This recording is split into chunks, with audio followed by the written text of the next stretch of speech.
Hello दोस्तों, आप सभी का स्वागत है एक नई रोमांचक कहानी के साथ। आज की कहानी है सचिन और मीना की, जो आए दिनों चर्चाओं में है और सोशल मीडिया में छाया हुआ है, जो कि हर कोई इनके प्रेम की कहानी के बारे में जानना चाहता है कि इन दोनों कैसे मिले और इनकी प्रेम का शुरुआत कैसे हुआ। तो आइए जानते हैं इनकी प्रेम कहानी।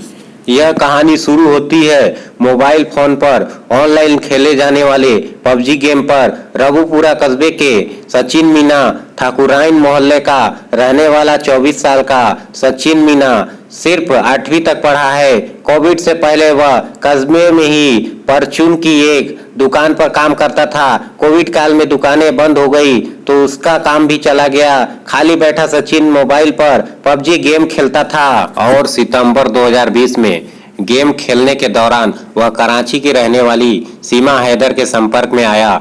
गेम खेलने के दौरान दोनों अपना माइक्रोफोन ऑन करके रखते थे। इस दौरान वे एक दूसरे से बात करते थे, गेम चैट पर भी बातें किया करते थे। रोजाना 3-4 घंटे वे गेम खेलते थे और एक दूसरे से बात करते थे। और कराची की रहने वाली सीमा हैदर शादीशुदा है और उसके 4 बच्चे हैं। सीमा ने बताया कि वह दक्षिणी पाकिस्तान के खैरपुर में रिंद हजानो गांव की रहने वाली है। 3 बहनों में वह दूसरे नंबर की है। उसका एक बड़ा भाई भी है जो सेना में काम करता है। और सीमा ने अपने घर पर आने वाली ट्यूशन टीचर से 5वीं तक की पढ़ाई की है और वह 12 साल की थी जब उसकी मां की मौत हो गई। सीमा के अनुसार 17 साल की उम्र में परिवार वालों ने 2014 में गुलाम हैदर जखरानी से उसकी जबरदस्ती शादी कर दी। शादी के बाद दोनों कराची चले गए। उसकी बहनें और पिता भी आसपास ही रहने लगी और उनका 2016 में पहला बेटा फरहान और बाद में 3 बेटियां फरवा, फरीहा और फराह पैदा हुए। 2019 में गुलाम हैदर काम करने के लिए सऊदी अरब चला गया और वह घर पर अकेले रह गई। उस समय वह अपनी सबसे छोटी बेटी की देखभाल में लगी रहती थी। और फिर मार्च 2020 में कोविड फैला और सबका घरों से निकलना बंद हो गया। इस दौरान वह घंटों मोबाइल पर टिकटॉक देखती और वीडियो बनाती थी। इसी दौरान उसने मोबाइल पर पहले कैंडी क्रश गेम और उसके बाद पबजी खेलना शुरू किया। और पबजी ने उसे गेम खेलने के साथ साथ ही दुनिया भर के लोगों के साथ बात करने की आज़ादी भी दी। इस दौरान उसके संपर्क में कई लोग आए, उनमें से सचिन से उसकी खास दोस्ती हो गई। सीमा ने उसे बच्चों के वीडियो कॉल पर मिलवाया। जब किसी वजह से सीमा उससे फोन पर बात नहीं कर पाती थी तो उसके भाई को कॉल करती थी। और सीमा बताती है कि एक बार उसे सचिन की कॉल मिस हो गई। इससे वह इतना नाराज हुआ कि अपनी सभी सोशल मीडिया अकाउंट से ब्लॉक कर दिया, उसका नंबर भी ब्लॉक कर दिया।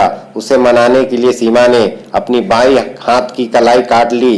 कटी हुई कलाई की फोटो जब उसने सचिन के भाई को दिखाई तब जाकर उसने अनब्लॉक किया। और इस बीच दिसंबर 2020 में सीमा के पिता की मौत हो गई। सचिन उससे मिलकर सांत्वना देना चाहता था।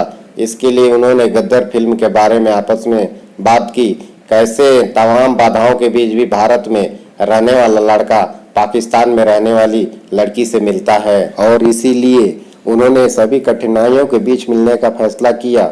सीमा के अनुसार उसने अपना पासपोर्ट बनवाया और फरवरी 2023 में भारतीय वीजा के लिए अप्लाई किया, लेकिन उसे वीजा नहीं मिल पाया और फिर उन्होंने नेपाल में मिलने का फैसला किया। सचिन ने 8 मार्च को कश्मीरी गेट से काठमांडू के लिए बस पकड़ी। उधर सीमा ने शारजहां होते हुए काठमांडू के लिए फ्लाइट ली और 10 मार्च को दोनों काठमांडू पहुंच गए। सबसे पहले दोनों ने गद्दर फिल्म देखी और अगले दिन पशुपतिनाथ मंदिर में शादी कर ली। 1 हफ्ते तक वे काठमांडू में पति पत्नी की तरह रहे। सीमा ने माथे पर सिंदूर लगाकर भारतीय पहनावे में फोटो खिंचवाए और इंस्टाग्राम पर वीडियो अपलोड किए। इसके बाद वह हमेशा के लिए सचिन के पास आने के लिए पाकिस्तान लौट गई। और कराची लौटने पर सीमा ने सबसे पहले एक ट्रेवल एजेंट से अपना घर बिकवाने के लिए बात की। यह घर सीमा के नाम पर खरीदा हुआ था। करीब 12 लाख पाकिस्तानी रुपए में इसका घर बिक गया।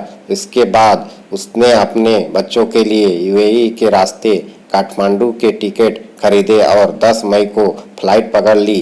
काठमांडू पहुंचकर उसने पोखरा के लिए वैन ली और वहां से 15,000 रुपए में दिल्ली के लिए एक एक प्राइवेट बस में अपने और बच्चों के 4 टिकट बुक किए और उसे डर था कि कहीं वह पकड़ी न जाए। खास तौर पर उसे अपने बच्चों के लिए छिन जाने का डर था।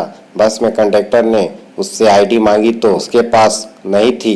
हालांकि उसने इसके लिए पहले से ही तैयारी कर रखी थी।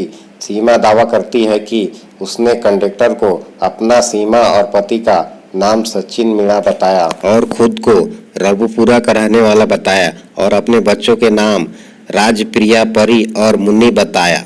अपने पति के ठाकुर और खुद को ठाकुराइन होने की बात बताने पर कंडक्टर ने कुछ नहीं पूछा और वह दिल्ली पहुंच गई।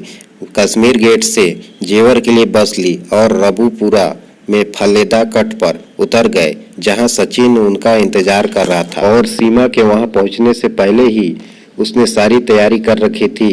उसने अपने घर के करीब 1 किलोमीटर दूर पर किराए का कमरा लिया था। मकान मालिक को उसकी उम्र देखकर कुंवारा होने के चलते किराए पर कमरा देने पर आपत्ति थी। हालांकि उसने उन्हें भरोसा दिलाया कि वह शादीशुदा है। उसने सीमा को बुलंदशहर से बताया और बच्चों को खुद का अपना बताया। इसके बाद वे करीब 1.5 महीने तक साथ रहे। दिन में सचिन परचून की दुकान पर काम करता था, शाम को पैतृक घर पर रहता था और रात को सीमा के पास आ जाता था। और इस दौरान सीमा का पड़ोस में रहने वाली महिलाओं से परिचय हो गया। किसी को उस पर शक नहीं हुआ, लेकिन फिर उसे बच्चों की पढ़ाई की चिंता होने लगी। लिहाजा पहचान पत्र बनवाने के लिए 29 जून को बुलंदशहर में एक वकील से मुलाकात की। सचिन ने वकील से कहा वह मुस्लिम महिला से शादी करना चाहता है। इस पर वकील ने कहा कि स्पेशल मैरिज एक्ट के तहत इसमें कोई दिक्कत नहीं है। लेकिन जब उसने सीमा के दस्तावेज देखे तो वह उनमें पाकिस्तानी पासपोर्ट देखकर दंग रह गया। उसने पुलिस को सूचना दे दी और अगले दिन रघुपुरा की अंबेडकर नगर कॉलोनी में जब तक पुलिस उन्हें पकड़ने पहुंची, वे दोनों बच्चों को साथ लेकर उससे पहले ही वहां से निकल चुके थे। पलवल के रास्ते में पुलिस ने उन्हें वल्लभगढ़ में पकड़ लिया। 2 दिनों तक पूछताछ के बाद सीमा, सचिन और उसके पिता नेत्रपाल को पुलिस ने पासपोर्ट और विदेशी अधिनियम के तहत गिरफ्तार कर लिया। बच्चे भी जेल में सीमा के साथ ही रहे। हालांकि एक दिन बाद उनके वकील ने जमानत के लिए जेवर सिविल कोर्ट में अर्जी दी। जूनियर डिवीजन जज नाजिम अकबर ने पहले सचिन के पिता नेत्रपाल और अगले दिन 8 जुलाई को सीमा और सचिन को भी जमानत दे दिया। जज ने उन्हें कहा कि वह अपना पता न बदले और देश न छोड़े। सीमा ने सचिन के पैतृक घर का पता दे रखा था, तो दोनों जमानत के अगले दिन से फिर पैतृक घर पर आ गए और जेल से जमानत पर रिहा होने के बाद खुद सचिन का भाई अपनी कार से सभी को लेकर घर आया। पाकिस्तानी बहू लाने पर सचिन के घर वालों को उस पर गर्व है। कस्बे के ज्यादातर लोगों ने भी सराहना दी। हालांकि कुछ लोग सोशल मीडिया पर उठाए जा रहे सवालों से दुविधा में हैं। डीसीपी ग्रेटर नोएडा साद मियां खान ने बताया कि पाकिस्तानी महिला सीमा हैदर के दस्तावेजों की जांच की जा रही है और उसके आधार कार्ड LIU के पास वेरिफिकेशन के लिए भेजा है। इस मामले की जांच यूपी STF समेत दूसरी जांच एजेंसियां भी कर रही हैं। और उधर सीमा के पति गुलाम हैदर ने PM नरेंद्र मोदी से अपील की है कि उसकी पत्नी को वापस पाकिस्तान भेज दिया जाए। उसने सीमा के साथ जबरन निकाह करने की बात को नकारा है। उसका कहना है कि दोनों ने घर से भागकर लव मैरिज की थी और इसका इकरारनामा भी उसके पास है। सीमा का कहना है कि अगर वह वापस लौटी तो वहां के लोग उसे पत्थर मारकर मार डालेंगे। उसने पूरी तरह से हिंदू धर्म अपना लिया है और जैसा सरकार चाहेगी वह वैसा ही करेगी। वह भले ही यहाँ की जेल में रह लेगी, लेकिन वहाँ वापस नहीं जाएगी। सो फ्रेंड्स, ये स्टोरी आपको अच्छी लगी हो तो एक like and subscribe and share जरूर करिएगा दोस्तों। मिलते हैं ऐसे ही एक रोमांचक स्टोरी के साथ। Bye bye.